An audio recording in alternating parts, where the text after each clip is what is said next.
اللهم المستعان. طيب.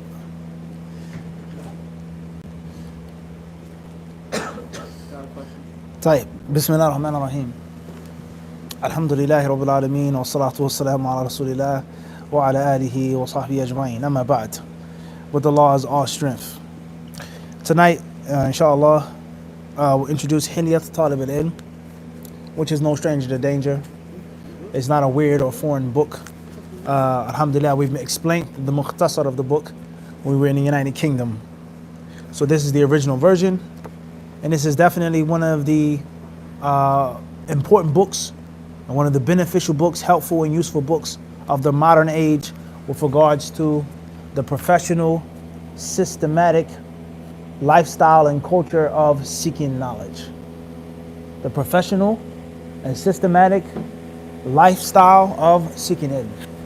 Sheikh Bakr Abu Zayd rahimahullah ta'ala, he wrote the book. The book is in English, as we've said in many classes before, and there's also a mukhtasar, a summarized version that is available, and that is the book that we did an explanation and a ta'liq commentary on.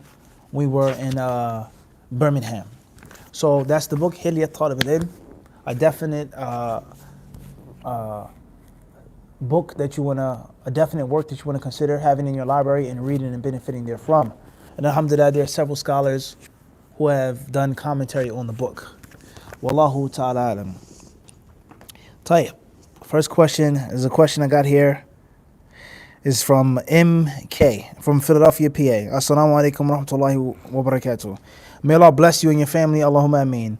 What advice would you give a sister whose husband, mashallah, tabarakallah, is very attractive, and women throw themselves at him and it's starting to make her angry and jealous? Jazakumullahu khairan. Wa alaikum assalam wa rahmatullahi wa barakatuh. May Allah bless you and reward you well. We've spoken on jealousy in Islam and several videos. From them was a Q&A session or Mufti Q&A session with regards to polygamy in Islam, with regards to being jealous for your husband. Also, the concept of the 3-part series we've done on polygamy in Islam in light of Book and Sunnah. We've spoken that as well. Also, we've done the fiqh of hasad. The fiqh of hasad, which I believe is maybe a 2-part or 3-part series as well on the channel. Also, explanation of 40 hadith on seeking knowledge. We explained the narration on hasad. Also, the khutbah that we just did in Green Lane Mosque, the Green Eye Monster. We spoke on hasad and what some of the ulama of Islam say regarding on hasad. Shaykh al-Islam ibn Taymiyyah says, وَهُ خُلُقٌ مَذْمُومٌ. Yani in general, it's blameworthy. All right? We explained the hadith of Abdullah bin Mas'ud, the 2 things for which you're allowed to show someone envy or jealousy for. So please go back to those videos. That's in general. As far as the specific question here tonight with regards to your husband, then we don't want to make the answer too long, too drawn out. We want to try to answer the people's questions tonight, bi-idhnillahi ta'ala. Alhamdulillah. You shouldn't necessarily get upset or get angry. Be grateful to Allah that you have a husband that is pleasing to you. And obviously, if sisters are supposedly throwing themselves at this brother, that means he's pleasing to them as well. So be grateful for that. You can have a husband that isn't attractive to you. You can have a husband which is unsightly to you. You can have a husband who's the most handsome, flyest brother you can find. MashaAllah, from head to toe, he dresses the best, looks the best, smells the best, muscles, knowledge, kullu shay. But he may have terrible character. He may have very bad character. He may be conceited or stuck up. Or he may have a very short temper. He may have a nasty temper. And the people don't like him and they stay away from him because of that. So, from one aspect, try to find positivity in the situation. Try to find positivity in the situation. Alhamdulillah, my husband is attractive to me, and alhamdulillah, his character is pleasing to me, and obviously pleasing to what? Others, because the women are throwing themselves at him. Alhamdulillah for that. Because it could be the what? Opposite. Which many sisters, and this is the reality, we're not talking about no brothers specifically, but we're just stating facts. Many sisters, they're miserable in their marriages. For one reason or another. They may be miserable because the brother has a poor deen. They may be miserable because they're not attracted to him. They may be miserable because he has a good deen, he's attracted, but they don't love him. I never wanted to be with him. My parents made me marry him. I had to marry him because he was my cousin. Or I married him because I needed help at the time, or I was rebounding, or whatever the case is. So alhamdulillah, you have a husband that you have jealousy for. You have a husband that's attractive to you. You have a husband that's appealing to others. That's something to be what? Grateful for, because there are many marriages, sisters are miserable, desperate what? Muslim housewives. It's a reality. All right? And the same applies to brothers. Many brothers, they may be married to sisters and they're not pleased with them. They don't like how they look. They're unattractive to them, or their character is filthy and foul. A woman may be the most beautiful woman you find, the most attractive body in the dunya, but her tongue is like a razor blade, Gillette. Every time she says something, she cuts you to pieces. What love is going to be in the heart of that man for that woman? What attraction is he going to want for that woman? And when she's just sarcastic and nasty and everything is a smart thing to say, and everything is talking back and nasty, all right? Look at it like a pet. You go to a cat, you go to purr a cat, and the cat does what? Scratches you and bites you. It's only going to take a few times when you try to be nice to the cat and purr the cat and feed the cat, and the cat bites you and scratches you, until the owner is going to do what? It's going to stay away from the cat. No matter how beautiful the cat's fur is, I don't want to touch you because it's a nasty cat. And oftentimes the person is going to get rid of the cat. It's going to get rid of him because the cat is unapproachable. So be mindful of this, sisters. Be mindful of this. So my personal advice is to find the positivity in the situation. Secondly is, as long as he's giving you your rights and he's giving your time and your affection and things that you need based off of what you and him agree upon and what's feasible for you both, then alhamdulillah for that. Some brothers, they never see their wives. Some brothers have women thrown at them and they take those women legally or illegally. Zina or marriage or concubinage, as we said, right-hand possessions. Brothers have right-hand possessions in the United States. So, alhamdulillah. So, my advice is to try your best to do what? Find positivity, what? In this situation. Find good in this situation. And ask Allah to protect you from the evil of your own self. Ask Allah to protect you from the evil of your own self. Like we say every single week. Min sayyiati min shururi anfusina wa sayyiati a'malina. We explain this every week. The negativities that are in the human being. All right? There's nothing wrong with having jealousy for your spouse. Loving your spouse. That's fine. But you saying something or doing something which is unbefitting is bad. Saying something or doing something which is against the Quran and Sunnah is not okay. And many sisters, they mix the two principles together. They may say to their husbands, you don't want me to love you? You don't want me to be jealous for you? Or you want me to just say nothing, act like it doesn't exist? And then say that. But you don't say something which is against Allah and His Messenger. Or have suspicions and thoughts and certain negative acts that are displeasing to Ar-Rahman, subhanahu wa ta'ala. Then that's a problem. But everybody's going to have some type of jealousy. And what type of real love could it be without jealousy? What type of real love could it be in which a person says, I want you, I want all your time, I want everything from you. But I'm understanding that other people have rights upon you as well. I'm understanding you have 3 other wives or 2 other wives or another wife. I'm understanding of that. But if it was up to me, I would have you here every single night with me. If it was up to me, it would just be me and you in the whole dunya. There's nothing wrong with that. But it's not up to you. The dunya is not in your hand. You don't control things. You are a servant of Allah just like the husband is a what? Servant of Allah. So you have to be understanding that my husband has a career. My husband has 3 other wives. My husband has 10 children. My husband has a business that he has to run. My husband has to travel for whatever reason he's what? Traveling. That. So that's the advice that I would give you. That's in brief. May Allah subhanahu wa ta'ala guide you and bless you. And may Allah bless your marriage. Ameen. AF London, UK. Assalamu alaikum. If a country whose leaders are Muslim do some sort of evil, can we speak out against it? Question comes from London. If there's a country in which the leaders are Muslims and they do evil, can we speak out against it? The Quran and the Sunnah teach us to take a stance against munkar, whoever does it or says it, and to hate it and to try our best to change it. That's the teaching or the teachings of the Quran and the Sunnah. Okay? As far as today, politics today, this sheikh, this fatwa, don't say nothing, turn the other cheek, deaf, dumb, and blind, just pray in the masjid, don't say anything, don't be involved. That's not necessarily the teachings of the Quran and the Sunnah. The Quran and the Sunnah teach us to take a stance against evil and to take the hand of the wrongdoer, the oppressor. The Prophet ﷺ, he tells us about the people who ride a boat, those who are on the top and those who are on beneath, the deck and below the deck. And that some people are foolish and they'll scuttle the boat and they'll drown the entire ship. If it's not for those who say, don't poke a hole in the ship, we'll bring you the water. You don't have to worry about it. So if no one takes a stance and no one says anything, Allah will punish what? Us all. As it states in the Hadith. That you will enjoin the good or you forbid the evil. Unless, or if not, when you see the zalim, and if you don't change it, he says, لِيُوشِكْ أَنْ يُعَمِّمَهُمُ اللَّهُ بِإِقَابٍ مِّنْ عِنْدِهِ أَوْ كَمَا جَاءَ. And Allah will punish all of them. So that's in general. As far as something which is beyond your reach, something that's going to cause a greater harm, something which is not going to change, it is what it is, it doesn't change, it's normal, and it's a danger for you to involve yourself, then that perhaps is a what? Different story. But the asl is that we are supposed to enjoin the good and forbid the evil according to our ability, according to our knowledge, and according to the situation. Wallahu alam. AF, London, UK. Assalamu alaikum. When studying, how do you balance working hard, sacrificing, and looking after your health? Issues of sleep, diet, and so on. Question from London. When studying, how do you balance between working hard, sacrificing, looking after your health, so on and so forth? Who said that you make a balance?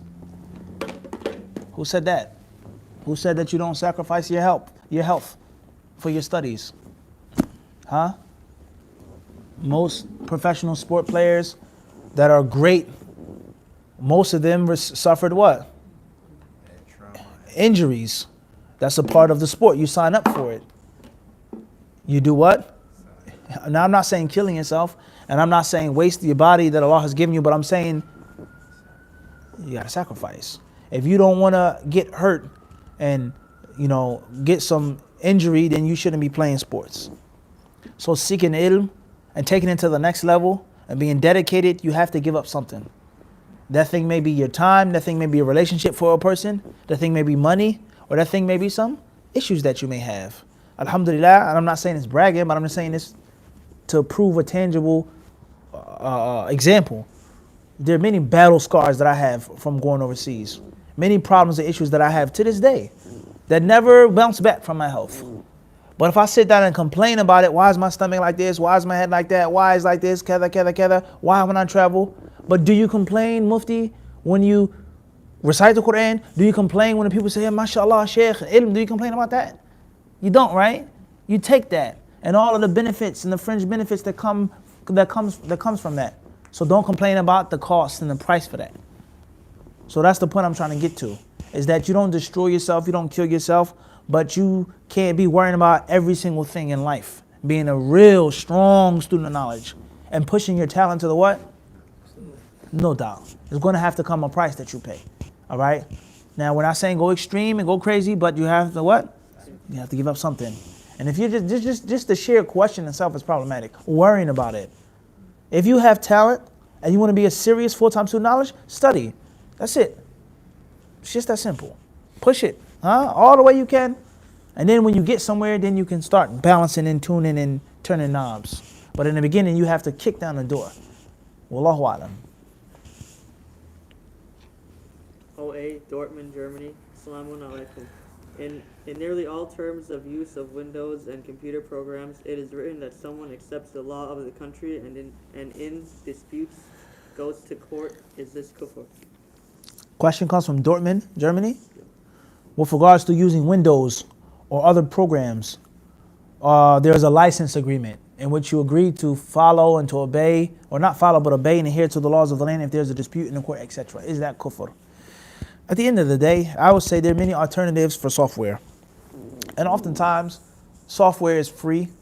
And oftentimes, there's not necessarily a license agreement. But sometimes it isn't free. And sometimes there is a license agreement. And sometimes the free software isn't the best software. All right? So if the Muslims themselves are not making their own software, and the non-Muslims are making the software, or if it's made by the Muslims but it's in the land of the non-Muslims, etc., there's no haraj in using the things that we have to use on a daily basis. All right? So that's one thing. No haraj in using these things that we need on a what? Daily basis. All right? And al-mashaqqata tajlibu at-taysir, as the ulama of Islam say. From the major fiqh principles is what? Inna al-mashaqqata tajlibu at-taysir. Hardship necessitates and demands facility. It doesn't have to be a necessity. It doesn't have to be durura, but we say what? Mashaqqa, difficulty. Muslims can't use Windows. Muslims can't use this Adobe product. Then what? What can we write? How can we? This is a problem. All right, so that's first and foremost. Secondly is, just because it doesn't mean that you're going to do it. It doesn't mean that you're going to do it. Now that's a principle which is very interesting. Is it permissible for a Muslim to agree upon paying something or abiding by something which is wrong? And this leads us to the issue of credit cards. Is it permissible to sign up for a credit card? All right. Some scholars, they say it's haram, absolutely. Even if you are confident to pay it on time. Even if you're not going to get fined or you're not going to have the interest. Even if you can pay it on time, you're responsible to say it's haram because you're agreeing to do the haram in the future. And others, they may take a different angle. And they may say, I agree because it's a necessity to agree because I need the card, but I have no intention by abiding by this act of disbelief or this act of disobedience. All right? At the end of the day, bi'idhnillahi ta'ala, hopefully there's nothing wrong with it, agreeing to the license agreement. Insha'Allah ta'ala, wallahu alam. JA, Philadelphia, PA. OA, Riyadh, KSA. Assalamu alaikum Mufti. What is the wisdom behind Kitab al-Raqa'iq and Kitab al-Zuhud wal-Raqa'iq being two separate books in Sahih Muslim? Question from last night, right? The request that we made from last night was to show us where there are two separate books in Sahih Muslim. Is it a slash, a hyphen, or is it actually two chapters? Kitab al-Zuhd and Kitab al-Zuhdi wal-Raqa'iq, or Riqaq. That's my question to the questioner. It's a very good question. Inshallah, please go back to the book, look at it, and come back with us. Which is it?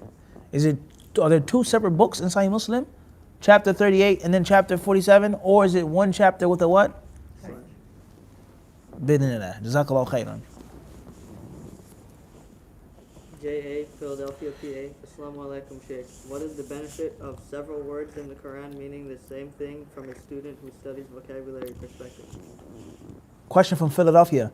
The benefit of several words in the Quran having the same meaning with regards to someone who's studying the Arabic language. The more you have, the better you are as a talib al-ilm. Synonyms are key, crucial to a powerful vocabulary, to convincing speech, to being strong. It's how to diversify one concept into 7 words or 3 words or 5 words. That's everything. That's lugha. That's language. In Arabic, in English, German, Japanese, Russian, whatever language you speak. And a person who's limited to one word, a person who has a poor,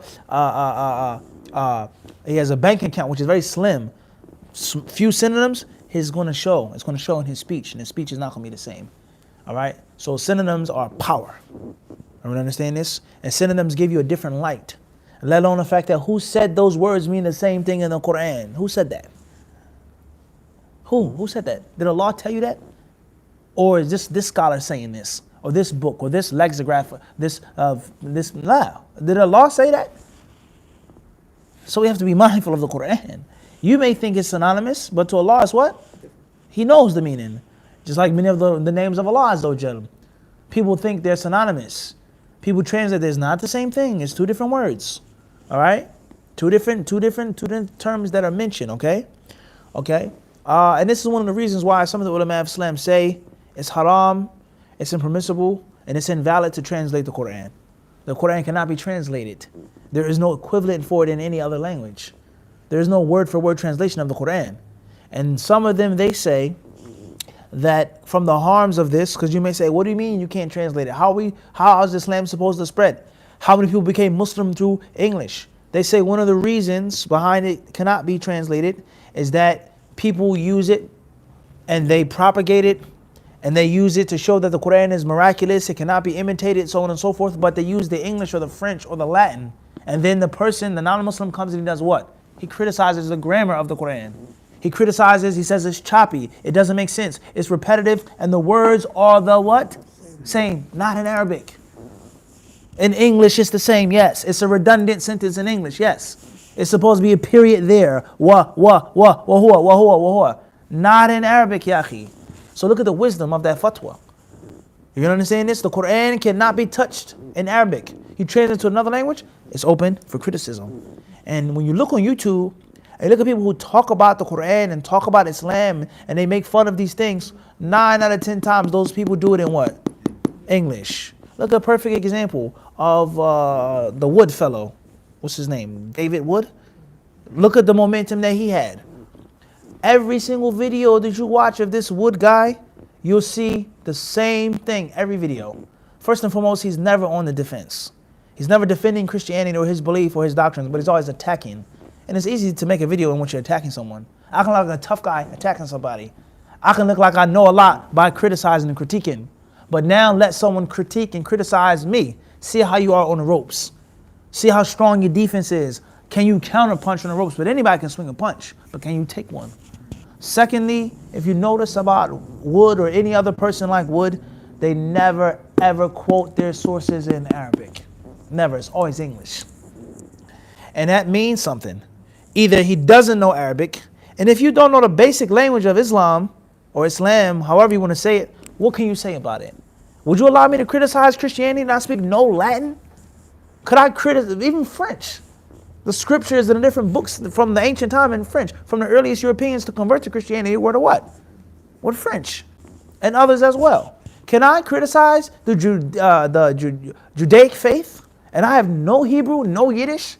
I can't even read the books. I can't even get into the sources. I'm criticizing Jews from what?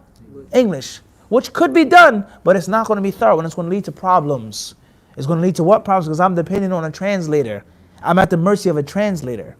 Everyone understand this? So the people that say, this is what the Quran says, this is what the Quran says, this is the teaching of the Quran, and it's not what the Quran says in Arabic. It's totally different. The meaning, the interpretation, different what? Different story. Is it haram to translate the Quran? I didn't say that I agree with that. But we're trying to make a what? Trying to make a point here. It's nothing like the original Arabic language. So be careful and mindful when you say that. Wallahu alam. Muhammad Ali, London, UK. May Allah bless you good in both worlds. Really benefited from your Ibn Taymiyyah talk in Malaysia. Should I attend Jumu'ah at my local area, which is a hired hall, or go to a masjid further away? Questions from the UK? Yep. May Allah bless you as well. Jazakallah khairan. I'm glad to hear that you benefit from lectures in Malaysia. The Ibn Taymiyyah lecture. May Allah increase you. Ameen. Thank you for the kind words. Go to the masjid if you can. When you go to Jumu'ah, you should go in the biggest masjid possible. Best thing to do. The biggest and the oldest masjid, inshallah. If you can't go, if it's too far, if it's a lot of traffic, it's going to cause a hardship, or the khutbah isn't that good, or the knowledge isn't sound, they're practicing some type of bid'ah or some type of something that's not right, then go to the hall or the musalla in which they do a Jumu'ah, etc. Bi-idhnillahi la haraj, inshallah. WB, Overland Park, Kansas. Assalamu alaikum, Sheikh. Could you explain this hadith? All of mankind wakes up in the morning the merchant of his own soul. So he either imprisons it or he sets it free. Questions from Kansas. The hadith that every person wakes up in the morning and he's a merchant for his own soul. And he either emancipates it or ruins it. The hadith is to show us that everyone is responsible for him or herself. And that you are the merchant. You're hustling your own nafs. All right, what I'm saying? It's the pop culture and the pop media. So every day I'm what? Hustling. That's a true statement.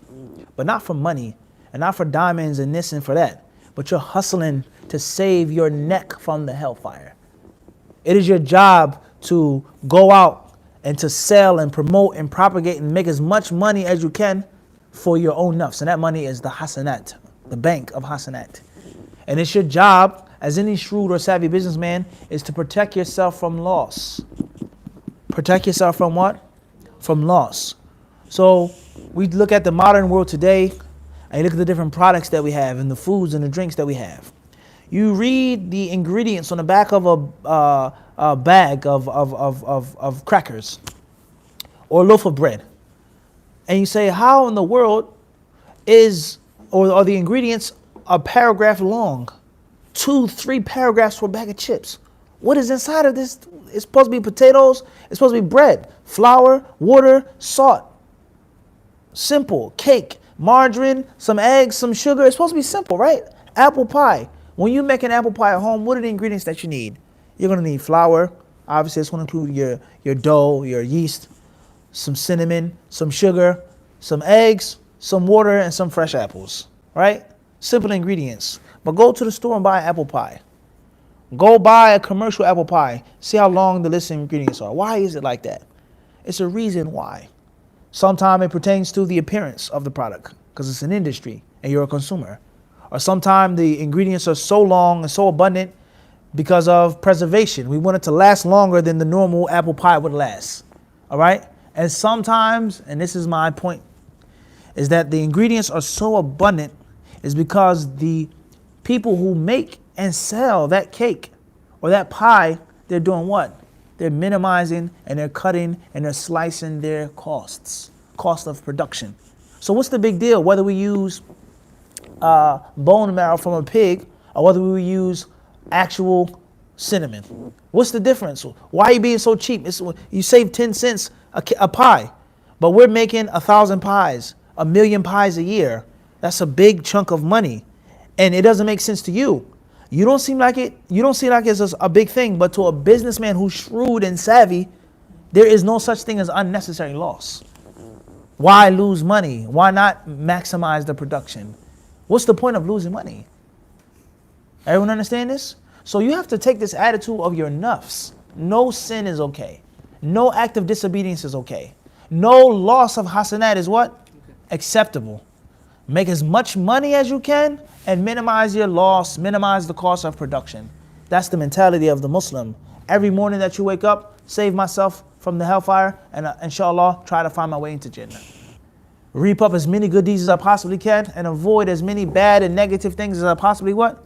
And don't look down or scorn anything. And you have the ability to do that. You either emancipate it or you will ruin your soul. That's a tremendous hadith. And if you want a full explanation, a proper explanation, we've done that in the explanation of 40 Hadith of Nawawi some years back. And we've also done it in a khutbah. A khutbah, I believe the khutbah is Soul Spenders, that we did in East Orange, if I'm not mistaken, Ashabul Yameen, a few years back. You can go on the playlist, inshallah, and find it. Wallahu alam. M.A. Bronx, New York City. Was Isa on the cross but didn't die? Say that again? Was Isa, M.A. Bronx, New York City. Question from Bronx, New York City. We believe about Isa alayhi salatu wasalam, what Allah says in the Quran. They didn't kill him. Shubbiha lahum. It was placed for them to think who they wanted to kill. It wasn't him. What does that mean? What does that necessitate? Was he on the cross and he was removed and he wasn't killed? Allah surely knows best. But we know as Muslims, based off of our belief, is that they did not kill him and that it was made for them to think and believe that. That's in brief. A very long topic. Wallahu alam. F.A. Houston, Texas. Salam, Sheikh, Mufti. Who was Ibrahim alayhi salam commanded to sacrifice? Which son? Answer that the other day. IK, Mississauga, Ontario. Is it permissible to give marijuana as a healthcare provider for people that aren't terminally ill? Question comes from Mississauga. Is it permissible to give marijuana as a healthcare provider for people who are not terminally ill? In general, if a person says that it's permissible to use marijuana for medicinal uses, then it's only going to be based off of a need or a necessity. So if they're not using it for a need or a necessity, then it goes back to the asl of it being haram. We're talking about the smoking of marijuana. No doubt about that. The harms of smoke and the harm of smoking it. All right? As far as oils, as far as hemp, certain products, as far as the different types and the different levels of THC, CBD oil, so on, then that's a different discussion. That's a different what? Discussion. And oftentimes, marijuana is like any other type of herb or plant. It depends on how you use it and what you use it for. Like nutmeg. Nutmeg is not haram to cook with. It's permissible to use it in food, to make a cake with nutmeg. You don't get drunk, you don't get high off of a slice of pie or a piece of cake. You take the nutmeg in a certain way, a certain form, a certain way you consume it and put it in your body, you will get what? High. So it depends, all right? But someone who's taking weed to smoke, they're not terminally ill, there's no specific fatwa for them, that's a different story. Wallahu alam. AD, Minneapolis, Minnesota. Assalamu alaikum, Sheikh. Are any books on the Sahabiyat that you would recommend? Question is from where? Minneapolis, Minnesota. Question from Minneapolis, Minnesota. Are there any books from the Sahabiyat which you would recommend? There are many books that the ulama of Islam or the people who write books in the current time, they make books about some of the righteous Salaf, the women folk from the righteous Salaf. Me personally, I would tell you to get out of that mindset. Me personally, my humble opinion. When I said in the lecture about the Muslim woman, we did it in Nottingham University in Malaysia, I told the sisters at the college that I don't have no special advice for them. We have to get out of that mindset that is special advice just for sisters. Sisters can benefit from the advice to what? To brothers. إِنَّمَا النِّسَاءُ شَقَائِقُ الرِّجَالِ. Women are twins of men. Taqwallah, sabr, talab al-ilm, jihad, together, just like men. Are there things which are specific to women? No question. We as human beings, do we not need someone close to us, similar to us, that we can relate to? Yes, we do. But we have to get out of the mindset that I can't learn, I can't benefit unless it's a sister. And many sisters, they have that stigma. They think that. I won't listen, he can't relate unless it's a woman. Some things a man can't relate to, no doubt. We can't think about what it's like to bear a child. We can't, what I'm saying is we can't necessarily relate to that. What it feels like to go through this and to breastfeed, and we can't imagine that fully. But the general concept of sabr, the general concept of al-ihtisab, of being content and looking for the reward from Allah, we can advise you on that. As we mentioned in the khutbah, the pink mosque, the Prophet ﷺ, he said, and he was a man who never bore a child and who never lost a child from his own bearing. ما منكن امرأة تقدم ثلاثة من ولدها إلا كان لها حجابا من النار. أو كما قال عليه الصلاة والسلام. Any woman who loses 3 children will be protected from the hellfire. And they said, وَثْنَتَيْنِ, what about 2? And he said, وَثْنَتَيْنِ. So the shahid, the point is that the Prophet ﷺ, he spoke to them about an emotional or traumatic scar, losing a child. And was he a woman? No. And he gave them the knowledge. So many women, oftentimes, they shoot themselves in the foot. They themselves are the cause to many problems, and I've said this before. You are the reason behind men treating you like this and acting like this and looking at you like that. You, not the man. Don't blame it on him. And which only a woman can say it. We have to read the story of a woman campaign. Okay, it's fine, but you can't learn from Abu Bakr's life as a woman. Those things aren't general. Abu Bakr's generosity, Abu Bakr's bravery, Abu Bakr's courage, Abu Bakr's this. Of course there is. So therefore, that's my advice, is to empty your cup and to change the general philosophy. Benefiting from the books about women, we didn't say it's nothing wrong with that. That's fine. That's jayyid. But don't get stuck into which it only has to what? Be like that. All right? You can learn from man, learn from woman. I can read a storybook. I can read a piece of history about a woman and learn from it. Just like I can read about it from a what? Man. From a man, vice versa. Ala kulli hal, inshallah ta'ala, read the books of hadith. Read the books of hadith. Read the Kutub al-Sitta, and you'll find how many women narrators there were. We mentioned some of them in the UK, such as Amra bint Abdurrahman. We read her tarjuma from Tahdhib al-Tahdhib. All right? Ala kulli hal, the Sahabiyat, and learning about them is a branch from learning about the Sahaba. And oftentimes people, they want to go right to the women without even learning who the men were, who without a question were more. Without a question were the ones who were around the Prophet ﷺ more than the women were. Everyone understand this? And did things that the women didn't do, and vice versa. Khadija was there from day one. But that's Khadija versus Abu Bakr, Umar, this, Ali, Bilal, Ammar, Fulan. The list goes on, and the men Sahaba whose names dwarf the names of the what? There's no question about that. And it's also a very important point with regards to, and it's another fact that we know one thing we learned from 10,000 things. When I was asked a question, and I was just in Ottawa, they were talking about the hadith, لا يفلح قوم ولو أمرهم امرأة أو كما قال عليه الصلاة والسلام, that are people who put a woman in charge will never be successful. And how this hadith is problematic and it's chauvinistic and so on and so forth. So some of the ulama of Islam, they say about this hadith, there are different meanings, there are different ways of interpreting it. And one of those ways is for argument's sake, that there's a clash between the hadith and the modern world. And that's because they say there are countries in which women run, and those countries are successful. What's meant by success, worldly success, religious success, etc. For argument's sake.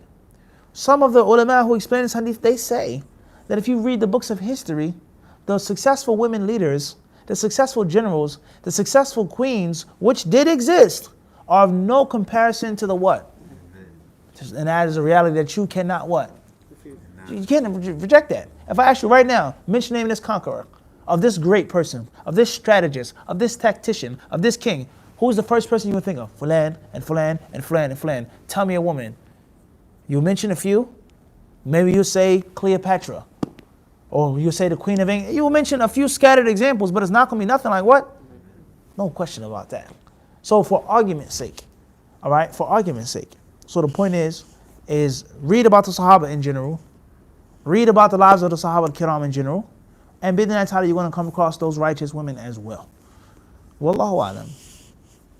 F.A. Queens, New York City. Is Khidr a righteous man or what? A righteous man or? Or what? Question from Queens. Is Khidr a righteous man or what? The scholars of Islam, they differ. They differ on the issue. Hafiz bin Hajar and others, they hold the view that he's an Nabi. Wallahu alam. J.A., Philadelphia, Pennsylvania. Assalamu alaikum. In the book Story of the Prophets by Ibn Kathir, is it true that he used the Bible as a reference? Question from Philadelphia. In the book Stories of the Prophets of Ibn Kathir, is it true that he used the Bible as a reference? Ibn Kathir's book, which is in English, and it goes back to the point that I previously mentioned. You're reading the translation. You're not reading what Ibn Kathir actually wrote. All right, so be mindful. His book, which is a very popular book and a very beneficial book. I've benefited from the book. It's a book that not too many people know or realize is a branch of a much bigger book. Like Zad al-Ma'ad, Prophet's Medicine. It's not a book. Ibn Qayyim didn't write a book called Prophet's Medicine. Ibn Qayyim wrote a book about the Prophet's life and death. And from that, from his guidance, his hadi is medicine. Tib. Ibn Kathir, he wrote a book called what? Al-Bidayah wa Nihaya, in which he talks about the beginning and the end. From Adam alayhi salam to the apocalyptic things which will take place towards the last day. The fitan and the malahim. The last day. Alright? So with all that being said, Ibn Kathir rahimahullah, he talks about these prophets, Adam alayhi salam, as a book of history. And a historian is not restricted just to the Quran and Sunnah. Especially when you talk about someone who may have died, Allah Alam, how many years before the Prophet was even born. So of course he's going to quote from other sources, and from those books are the Torah and the Injil. Alright? We explained in the Hadith many times, Hadithu an Bani Isra'ila wala haraj. The Prophet says, Balighu anni walau ayah. Convey the message even if it's one sentence. And he says what? وَحَدِّثُوا عَنْ بَنِي إِسْرَائِيلَ وَلَا حَرَجٍ. And relate from the people of Israel without any sin, without any guilt or shame, feeling bad about it. So it's permissible to narrate and to mention what has been mentioned in their books. Is it true? Do we accept it? Didn't say that. But to what? Pass it on and relay it. Are we understand this? And if these narrations and these stories were not mentioned in these books, where would the books be? Where would the what? What would these books be, all right? What would Tafsir Ibn Kathir be? Tabari, Qurtubi, all of those Israeliyat, they're what? They're mentioned in there. They're mentioned in those books, okay? And this also goes to refute and to show the stupidity of the claim of those who say, you can only read this book from this person and no one else in the whole entire world. Burn this book, get rid of this. You can't read this. Oh, there's one mistake in there. Get rid of the whole entire book. Don't quote from it. Don't take the good from them. Okay, how can Ibn Kathir quote from Bani Israel then? How many mistakes did Bani Israel have and make? Where's the aql of the people at? Wallahu alam. Muhammad Ali, London, UK. Is it true Adab al-Mufrad has a lot of weak hadiths? If true, how should we approach the book? Barakallahu feek. Like we just said.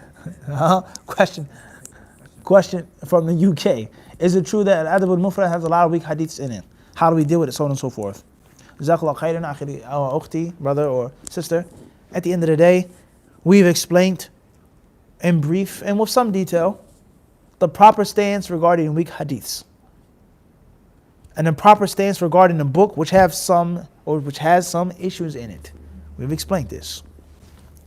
The idea that you can take any book without no type of scholastic authority is rejected. The idea that you can you can't take a book unless it's 100% authentic and authenticated by this one scholar, that's also what? Rejected. The idea that a weak hadith is totally useless, is no benefit, if it has one weak hadith in the book, that's not correct. That's incorrect. Rather, there's a balance that we must strike. And that is, it depends on the student, it depends on the book, and it depends on the level and the percentage of mistake or weak. One book, one mistake, two mistakes, one hadith, it's not the same as the book is riddled with what? Baseless, bogus, fake hadiths. Did the author point it out? Did the author mention it with his isnad, or did he just say, Qala Rasulullah? The Messenger of Allah said. All of these are important knowledge-based details, scientific details that must be brought up. And as I said before, showing the stupidity of those who say, get rid of this, don't take from this person, you can't benefit from him no more. Burn all of his books, even though he didn't make a mistake in those books. Or the people who lie and then play games, they say, Fulan made a mistake in his book on Tawheed. How long has that book been out? How long was the book in the UK? And when he was refuted by you and he left your good favor, now all of a sudden, oh, behold, فَإِذَا, then all of a sudden, there's mistakes in his book that's been out for 10, 20 years. You're a liar. You're a liar. You play games, you misstrew, you play with information to suit your desires. Because if the book was so messed up and had so many mistakes in it, why did you not refute it 10, 15 years ago when he was with you? It's like a woman who gets divorced from a man. She was married to him for 15 years. They had children, they leave and they separate. And next thing you know, she comes to the masjid, or she calls the masjid, he did this to me. He tried to practice this act of sex with me. He asked me to do this haram type of sex with me. He used to do this. I caught him watching little boys. You married him for 15 years.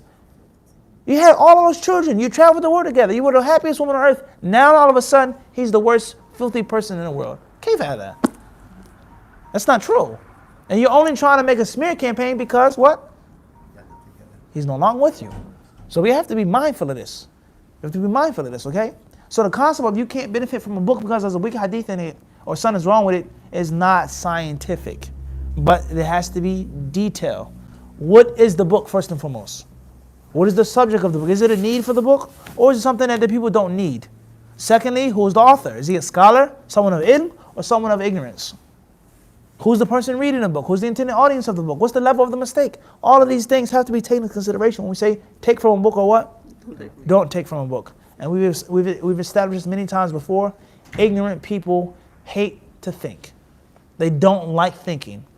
It hurts them to think. They're allergic to thinking. And they don't like tafsir. They don't like details. They like things to be black and white. Plain and simple. Take from him, don't take from him. This is a book, read it, everything is correct. This is a book, everything is wrong, batil. That's it. They don't like to give any details. That's how they were trained by their scholars, and that's how they train the people who follow them. It's to just walk in a line. Don't think. Don't use your mind that Allah gave you, even for a layman person. And that's why some of the ulama of Islam, such as Ibn Hazm rahimahullah, they hold the view that taqleed is absolutely haram. La yajuz, abadan. Bihalin min al-ahwal, you can never make taqleed. And they say that even a layman person has to do what? Use his mind to the best of his ability and asking about Allah and His Messenger. فَاسْأَلُوا أَهْلَ الذِّكْرِ إِن كُنتُمْ لَا تَعْلَمُونَ.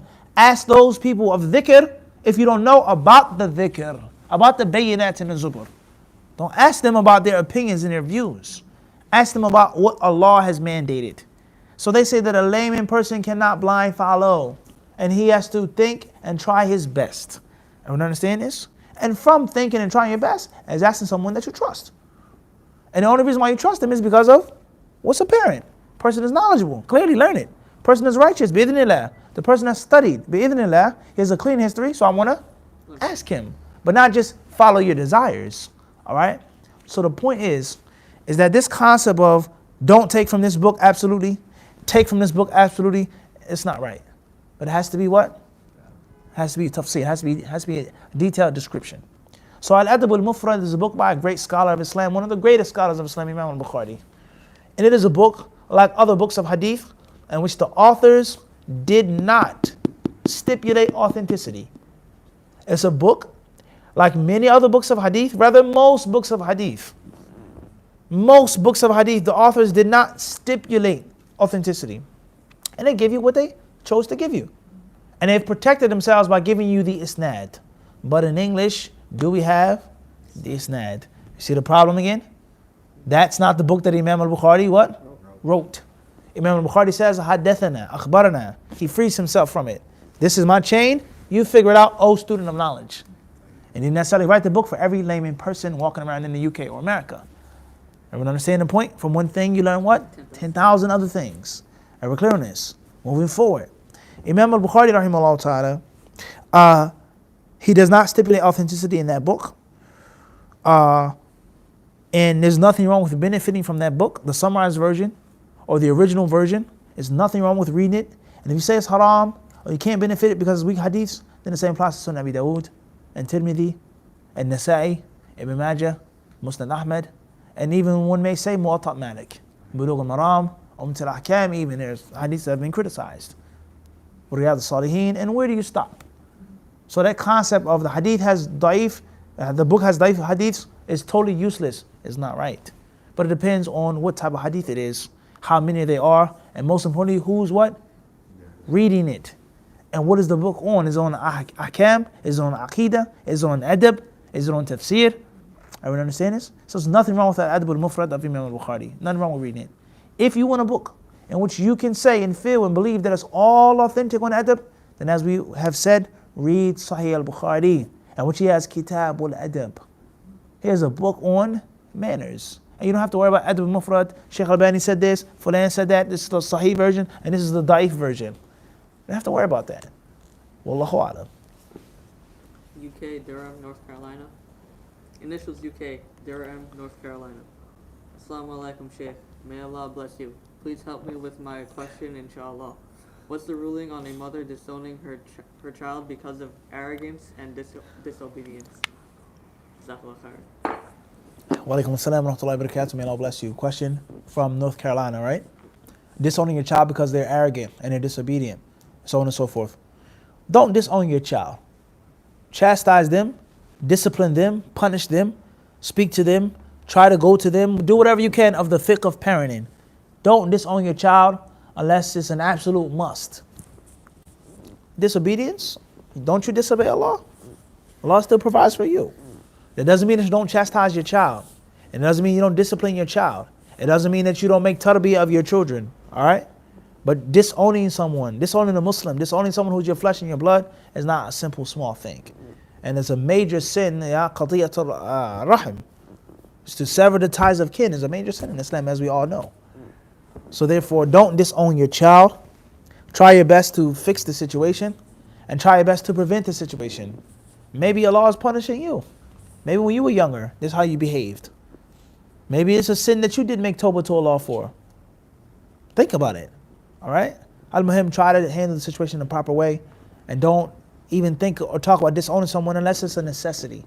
And a person has made kufr, they're not a Muslim, they curse Islam, they slander Islam, and even then the person is still your child. But you say, listen, you have nothing to do with me. Get out, you're not welcome here. Don't call me, don't talk to me, khalas. That's a different story. Wallahu a'lam. H.A. Sweden, Gothenburg. New Hadith disciple. In what order do you recommend one to watch the videos to become a strong and structured Hadith disciple? Because the channel is an ocean and I can't swim. Question comes from Gothenburg, Germany. Sweden. A new disciple. Which videos should we watch first to become a strong and structured student of knowledge and disciple? There are a lot of videos on the channel, so on and so forth. May Allah bless you and bless all of the disciples and disciples in Sweden. Ameen. Welcome to the channel. May Allah keep you firm. I would say to start off with, if you wanted to start off with something, bid'nillahi ta'ala, start off with 40 hadith nawawi. Start off with the 40 hadith on seeking knowledge. Alright? That's going to help you bid'nillahi ta'ala have a structure.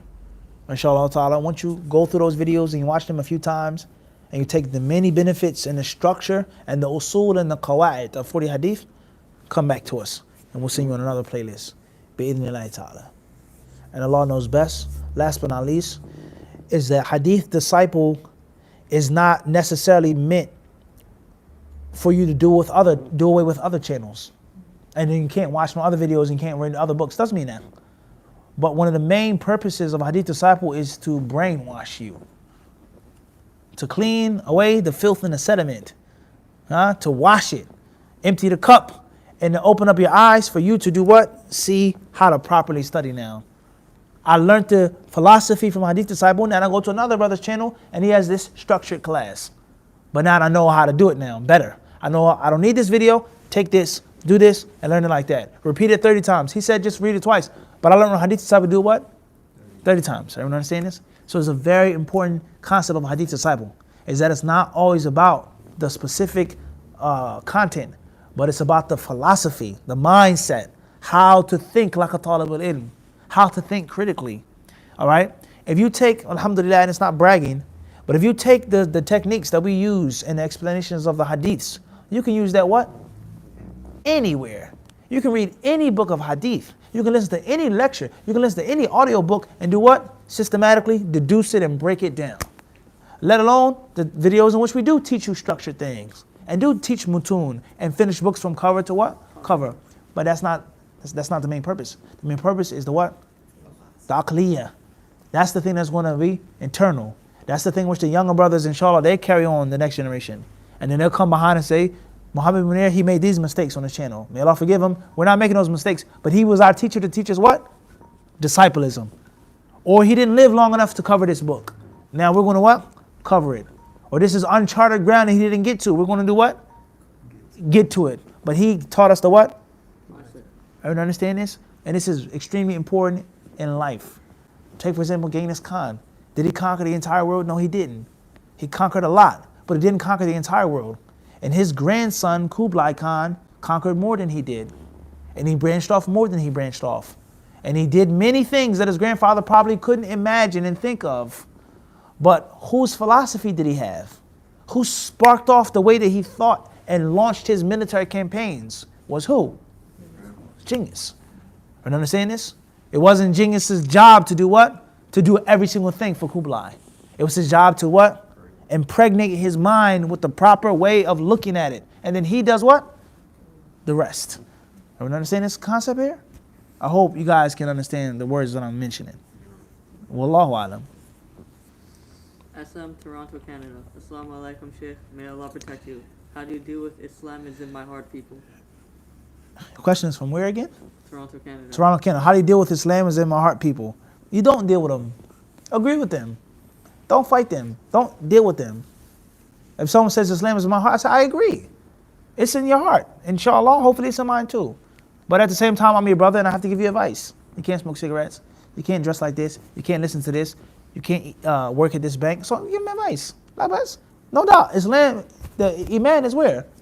Is khilaf among anyone who claims Islam that Iman is what? In the heart. No doubt about that. Is it just in the heart? Is it just in the tongue? That's a different story. But we can agree on this. That is, Iman is where? In the heart. And we can also agree that ad-dinu nasiha. We can also agree that what's in the heart is manifested in what? One's actions. Everyone understand this? When you get into an argument with someone and they call you a name or a word, or they say something about your lineage, me and you, Khalid, we get over an argument or something. I ask you to do something, you don't do it. How are you guiding these people? I didn't mean that. I was angry. That goes to show what? All this time I had something in my heart against guiding these people. And I really don't like them. But I just deal with them. Everyone understand this? If it slips off the tongue, it's what? So no doubt, that which is in the heart is going to come off of the tongue on the limbs. So you tell them this, but don't argue on the fact that Iman is what? In the heart. You can't judge me, only God can judge me. I agree.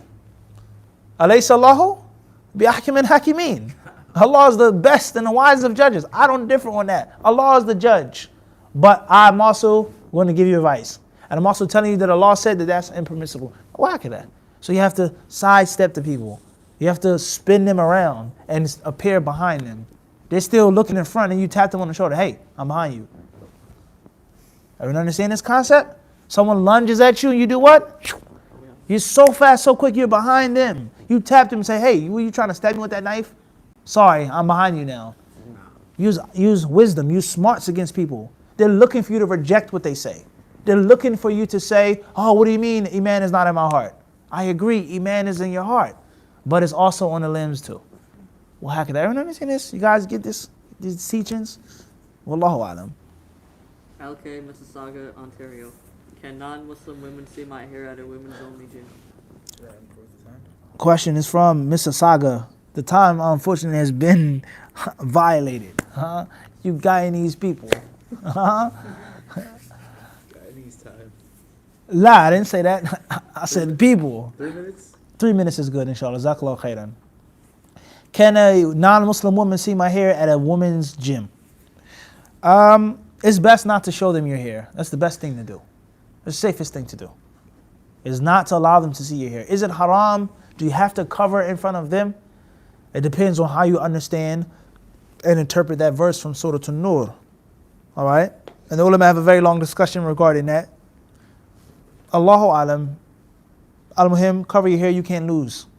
You can't lose by what? Covering your hair. And there are many events or many practices in which women do, non-Muslims, in which they don't show their hair.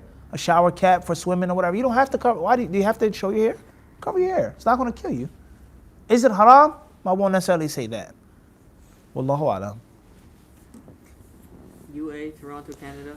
A few years back, I bought something from a sister, but did not have the money at the time. She insisted I take the item and call her to meet up. The number I got was incorrect, and I was not able to reach her. I went back to the masjid to look for her, but I wasn't able to. I have not used this product, valued at $20. I fear that she went back to Morocco, and I may never see her again. It's been 4+ years. What should I do in repaying this debt? From the UK? I didn't want to use the product because I didn't pay for it and wasn't able to find the sister. Barakallahu feek. Questions from the UK? Toronto. Toronto, you said? Yep. All right, the summary of the question is a very long question. I bought something from a sister. She gave me the product. For one reason or another, I didn't give her the money. 4 years have passed by. I don't know where she is. She's gone. I didn't use the product. What should I do? Give the $20 as sadaqah. Give it as charity on that sister's behalf. And use the product. Wallahu alam.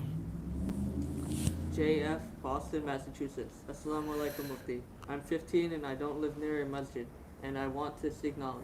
My parents say no to going online. What should I do? Question from Boston. 15-year-old wants to seek knowledge, but there's no masjid which is close by. And my parents do not allow me to go online. Read a book. Buy books. Will your parents allow you to have books? Get some literature. You can't go as far. They don't allow you on the internet, which is not necessarily a bad thing.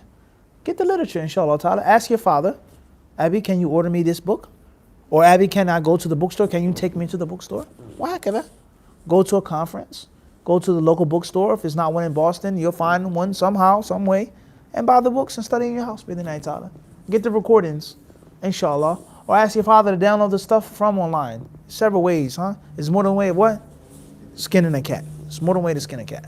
It depends on how much you want it, how hungry you are, and how what? How cunning it and witty you are. Wallahu alam. And like I said, don't argue with your parents. They're looking for you to what? Argue with them. Let me get online. Let me go to the masjid that's 20 miles away. They're expecting that. Do what? Appear what? Behind them when they're still lunging forward. You got it? You sure? Abdul you got it, Lutfi? I don't think so. I don't think he got it. You got it, Islam, right? 100%. He didn't got it. Mukhtar don't got it either. Khalid has it.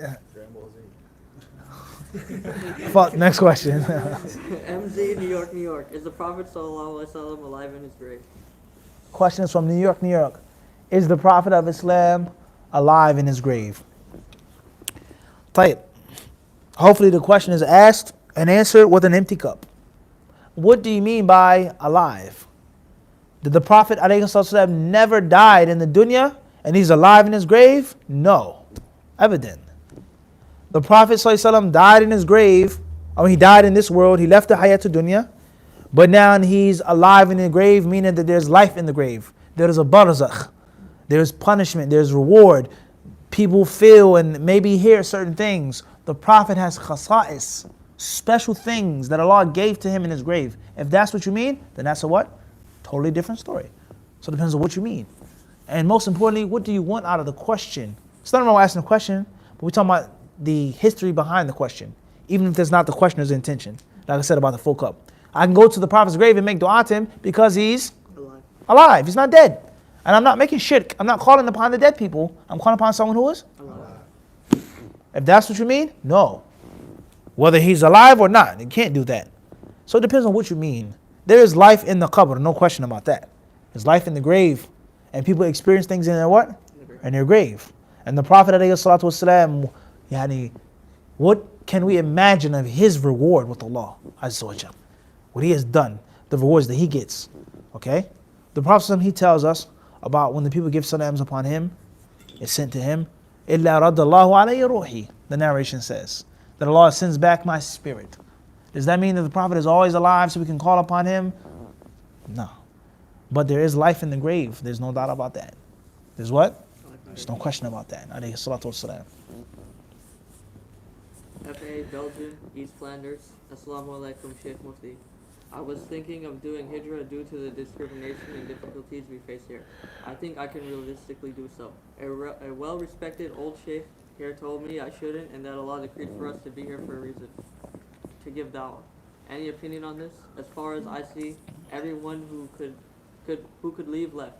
Those who couldn't are depressed and mistrusting of others, and the rest are classic immigrant Muslims, who I'm not saying are evil people, but saying it as it is, prefer to live here and don't have a promising next generation. Allahul Musta'an. Tayyip. Question from East Flanders, Belgium. Make hijrah to a better place that I'm able, or stay and give dawah and teach. Most people here, those who remain, those who could leave have left. Those who are here are depressed, they're sad, they're distrusting, and nothing offensive or nothing personal, but the average Muslim here is just an average immigrant Muslim, meaning they just come, work, make money, shave half of their deen off of, get rid of their culture, their identity, blend in, and there isn't a promising future or second generation. La hawla wa la quwwata illa billah.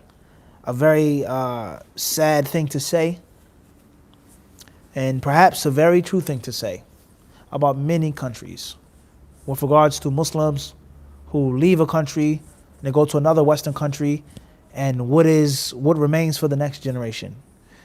Allahul Musta'an. At the end of the day, you were advised not to leave. You're advised to stay to give dawah there. Allah has put you there for a purpose. I agree with that person. I agree. Everybody can't leave.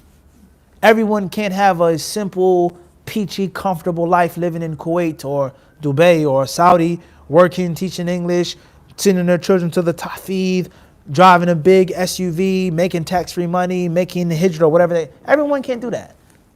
And everyone shouldn't do that. Some people have to stay in Belgium or New York City or UK, wherever you're from, and give dawah and teach. All right? But that doesn't mean everyone has to stay. All right? Somebody may say, I'm not a da'iyah, I'm not a caller to Allah, I'm a layman Muslim, I don't want to be one. I don't want to be a scholar, I want to just have a simple, basic, comfortable life with the Muslims. Then I would say, make hijrah. Make hijrah. But if you have the ability to call the people to Allah and to teach them, if you have the talent, if you have the aspirations and the ambitions, then there is of no comparison the reward of that. Your personal comfort of making hijrah versus you remaining and teaching and calling your people. What happens when you are discriminated against and the people treat you like second-class citizens because you don't want to relinquish your Egyptian or Pakistani or West African culture, whatever. You don't want to become a person who's living in Belgium, whatever the case may be. No problem. But what happens when you do meet that one person from Belgium and he accepts Islam and he learns the Sunnah and he starts practicing Arabic and he teaches his mother and his brother and a neighbor and a third and a fourth and a fifth and a sixth? What happens when you get 10 people, 20 people, 100 people? What happens when in a masjid a center is established in which the deen is becoming strong and is thriving? What reward is there? Only Allah knows. And don't you want that reward? That tremendous amount of hasanat. All of those people, by Allah's permission, you saved from the hellfire. The misrepresentation of Islam that is in Belgium, you, by Allah's permission, was someone who fought against it. And they still say those things. Islam is only this and Islam is terrorism. But their view of the orthodox understanding of Islam is now heard to. Who wouldn't want that reward? And if that reward means that you have to sacrifice a little bit and go through a bit and suffer a bit and get a couple of nicks and cuts, then so be it. So my advice is to seek the higher purpose. And the higher purpose is to stay and to establish the deen in Belgium. To establish the deen in where you are. Establish the sunnah to the best of your ability. But you may not have the ability to do that. Or it may not be from your goals. And if you don't want to do that, then make hijrah. And don't listen to that person. Make the hijrah. Leave that place that's wicked or corrupt or is bad for the Muslims. But last but not least, don't think that there is a utopia in other parts of the world. Everything is perfect. We just came back from Malaysia. Alhamdulillah, many brothers, they make hijrah there. They go study there. Only Allah knows the amount of things that we saw in Malaysia which were clearly haram and against the deen and against the sunnah, things which are backwards. And if you read the history of Malaysia and the statistics of Malaysia, people, they make hijrah there. They go and they live there. It's a calm place, the Muslims, but look at all the other haram things there. Look at all the other problems that you have there. The discrimination that we had to face from Muslims there. It's reality. Why? Because we're American? Or because we're black? Or because we're Wahhabi, Salafi, this and that? Allahu Alam. Where would you like to start? So don't think that you go to Saudi and it's just going to be paradise. Don't think you go and make hijrah to Malaysia or Indonesia and it's what?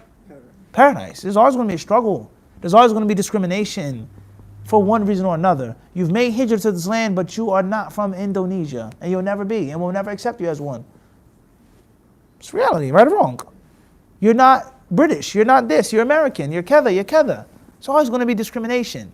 You're from this place, you have the passport, but your skin is too dark or your skin is too light. There's always going to be someone that's going to discriminate against you. So if you're worried about that, then don't think that you're going to just find and land in some Jannah on this earth. All right? So that's my advice. Wallahu alam. AA, Miami, Florida. Would you consider turning your lecture entitled "I Want to Repent But" into a booklet? Question, repeat it again, please. AA, Miami, Florida. Would you consider turning your lecture entitled "I Want to Repent But" into a booklet? Questions from Miami, Florida. Would you consider turning your book "I Want to Repent But" into your lecture "I Want to Repent But" into "I Want to Repent But" into a book? I wouldn't mind. Maybe you can transcribe it, inshallah.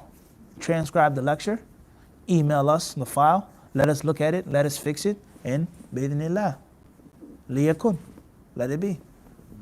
Bi'idhnillah. Jazakallahu khairan. KM, Sheffield, UK. I'm developing a passion for holistic African health and energies. Have you any good books I can read and or advice on studying this topic? Repeat the question one more time, please. I'm developing a passion The whole everything. KM, Sheffield, UK. I'm developing a passion for holistic African health and energies. Have you any good books I can read and or advice on studying this topic? Question is from Sheffield, UK. I'm developing a passion for holistic medicine and energy and remedies and things like this from Africa. Is there any advice you could give me, any books that you could reference me to, etc.? If you email us, inshallah, maybe we can either put you in the contact of other brothers and sisters who practice this type of medicine or study it, or some of the books that we can help you out with. As far as advice, then I would say thank Allah that you have a passion. You have a good, wholesome hobby, bi'idhnillah. Thank Allah for that. Secondly, try to use it as a means of becoming closer to Allah. Learning the correct way of medicine, or a good way of medicine, or a proper way of medicine, implementing it, applying it, helping others, Muslim and non-Muslim, is a tremendous act. And it's a means of you getting, bi'idhnillah, hasanat. So that's a good thing. Try to do that. And don't just study it just to study it, but study it with that purpose, right? Point number 3 is to be careful. Be careful.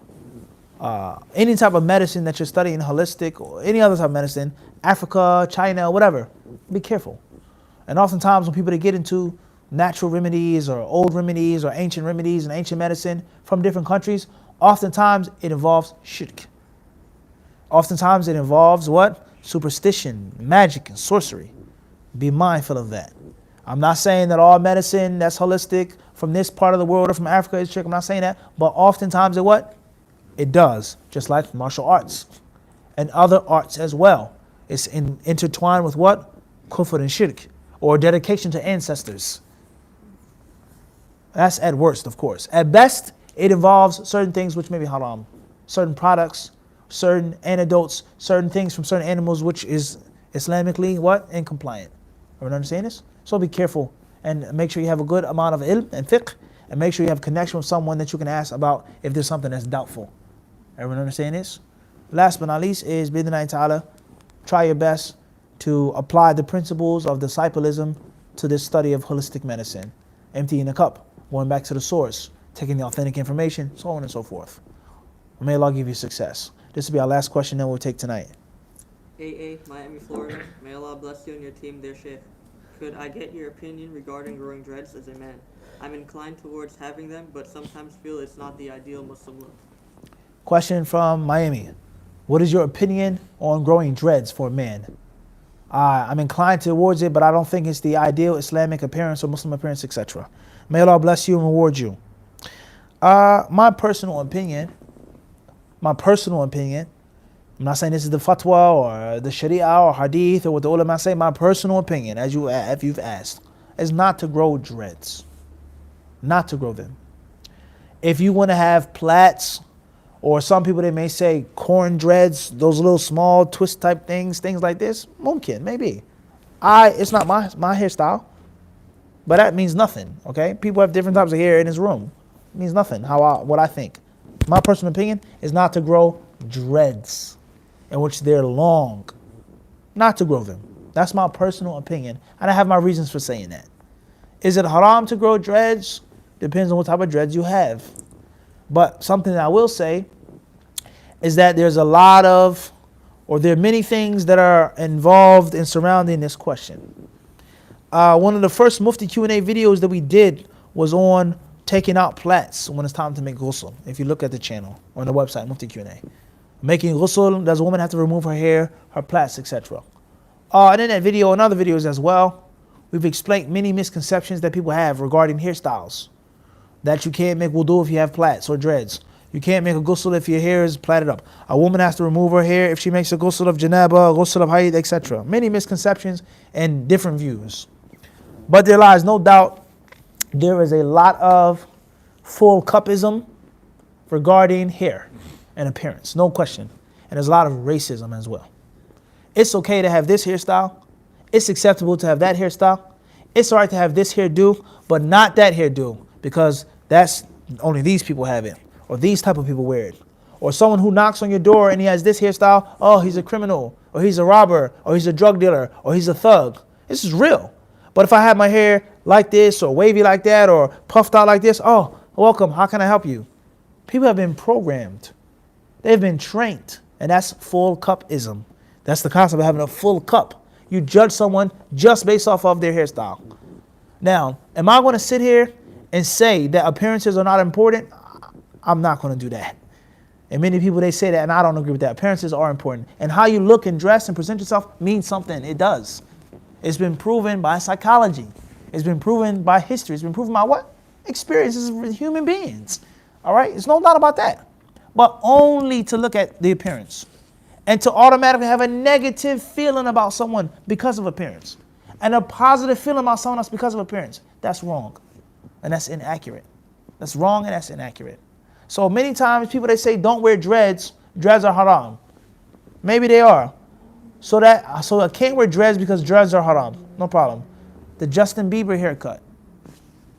That's halal? That's not haram? Or this punk rocker, or this athlete, or this wrestler, or this bald head, or this mohawk, or this, and this type of mustache, and this. None of that is haram. Only the dreads.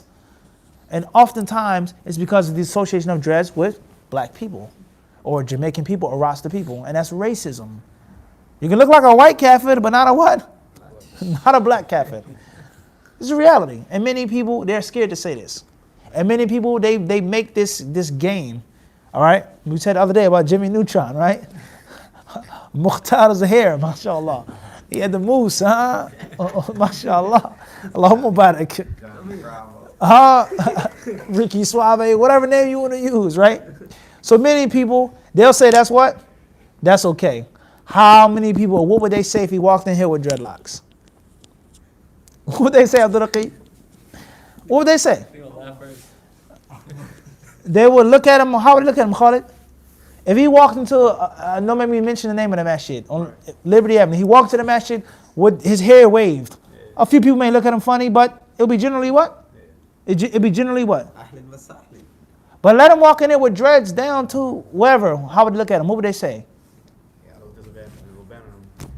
What's the difference? Hypothetically speaking, quote unquote, this is a kafir hairstyle, and this is also a kafir hairstyle. This is a hairstyle that these people did, and this involves superstition. It involves shirk.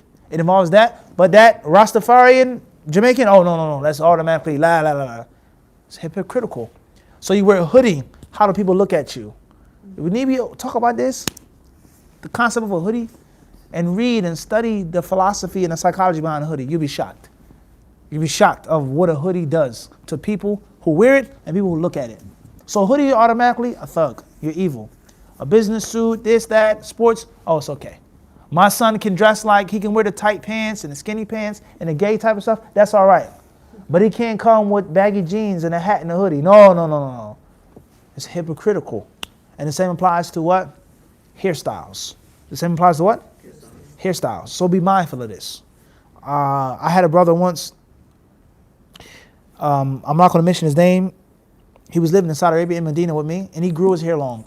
And he twisted his hair. He didn't have like dreads like, Rasta type dreads, but he had like twisties or whatever you want to call them. If you would see the amount of static that he got just from that. And there's another brother whose name I won't mention.